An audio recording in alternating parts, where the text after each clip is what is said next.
Hello प्रणाम सब गोटे के। हम प्रियंका झा स्वागत है हमर ब्लॉग में। आई हमर साँझ के ब्लॉग है जहन कि हम भगवान जी के साँझ देखाबै छलहुँ हैं। तो साँझ देखेला के बाद कनी काल हम रामायण के पाठ डेली करै छी। रामायण पढ़ऽ में हमरा नीक लगैया तो हम आधा घंटा लगभग डेली पाठ करै छी। तो एतऽ वएह चलि रहल छै रामायण के पाठ, अहाँ देख सकै छियै। ई अछि हमर मंदिर के व्यू।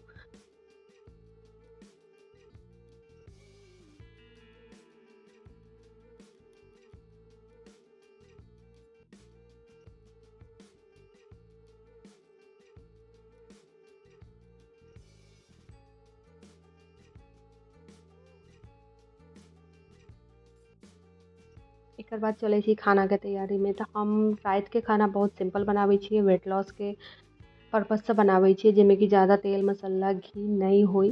तो चलू आइ हम बनेबै दलिया। तो अहूँ सब संगे शेयर करै छी कि सिंपल दलिया, हेल्दी दलिया हम कोना बनाबी। हम अलग अलग तरह के दलिया डेली बनाबैत रहै छियै, तो अहाँ ब्लॉग के डेली देखब। एतऽ हम चढ़ा देलियै प्रेशर कुकर। एहिमे दऽ देबै हम आधा चम्मच के करीब एक घी।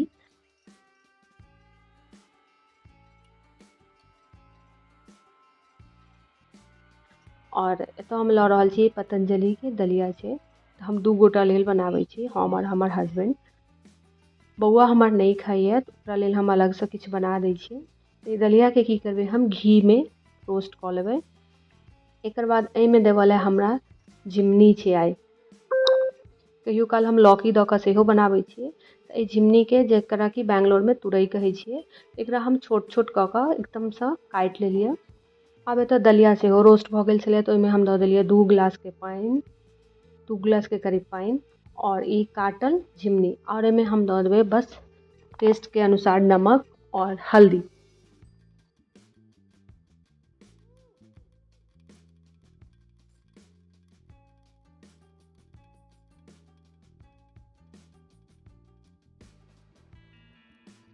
सब किछु दऽ कऽ बढ़िया जकाँ मिक्स कऽ लिअ और एकरा 3 सीटी आबऽ तक एकरा पका लिअ। तकर बाद एकदम से दलिया सॉफ्ट भऽ जायत।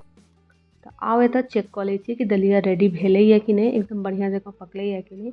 तऽ हाँ, बहुत बढ़िया जकाँ ई गलि गेल छै। तऽ एकरा हम कनी मैसरसँ मैश कऽ देबै, जाहिसँ कि झिमनी जे छै से कनी सॉफ्ट भऽ जाय।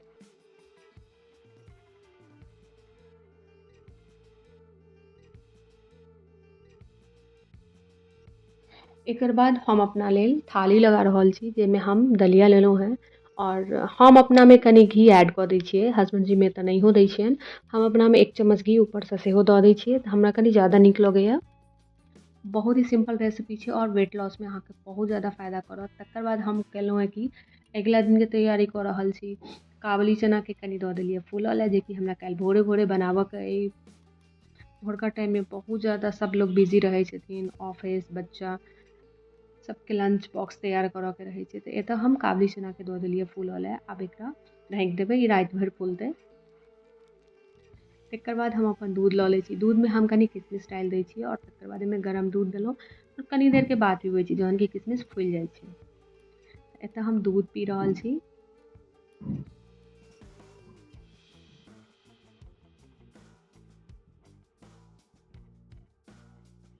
एतऽ हमरा दूध पीबैत जोमेटो पर ऑर्डर सेहो आबि गेलै, जाहिमे कि 2टा आलू पराठा छै, जे कि इंस्टेंट हमरा देबऽ के रहैया 20 मिनट में।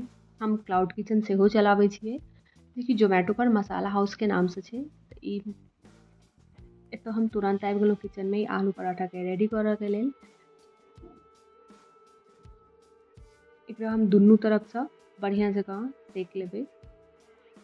तऽ एतऽ हमर दुनू आलू पराठा सेहो रेडी भऽ गेलैया। आलू पराठा के संगे हम दै छियै दही, कहियो काल के केचप सेहो दऽ दै छियै अगर अवेलेबल नहीं रहै छै दही तऽ। ओना हम दही के साथ दै छियै। तऽ एहि आलू पराठा के हम एतऽ पैक कऽ लै छी। दही हम पहिलेहेसँ पैक कऽ लेने रही।